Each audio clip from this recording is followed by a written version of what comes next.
ఎక్కడికో. తీసుకెడుతూ ఫోన్ వచ్చిందని cell phone తీసి మాట్లాడుతుండగా అకస్మాత్తుగా జల్లు ప్రారంభమైంది. ఈ సెల్ ఫోన్ మాట్లాడుతుండడంలో ఆ అద్దం మీద పడుతున్న వర్షాన్ని తుడవగలిగినటువంటి దాన్ని ఆన్ చేయడం మర్చిపోయి ఆ కారు డ్రైవ్ చేస్తున్నాడు. మధ్యలో రోడ్డు డివైడర్ ఉంది, ఆ డివైడర్ మీద కొట్టి కారు డివైడర్ మీద వెళ్ళింది. ఈ సెల్ ఫోన్ కింద పడేసి కంట్రోల్ చేసే లోపల కారు దడ శబ్దంతో కొట్టేసి పక్కకు పడిపోయింది. ఆ పిల్ల కూడా పక్కకు పడిపోయింది. పడిపోయిన పిల్ల కడుపులోంచి రోడ్డు మీదే కవల పిల్లలు ప్రసవం అయిపోయారు.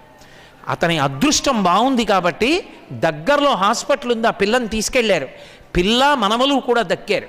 అతను చచ్చిపోలేదు, బతికాడు. కానీ ప్రాణాలు హడిలిపోయి ఆ పిల్లలకి ఏమైందో, ఆ అమ్మాయికి ఏమైందో, తన బతుకేమైపోతుందో అని హడిలిపోయాడు. మాట్లాడకూడని చోట సెల్ ఫోన్ మాట్లాడడం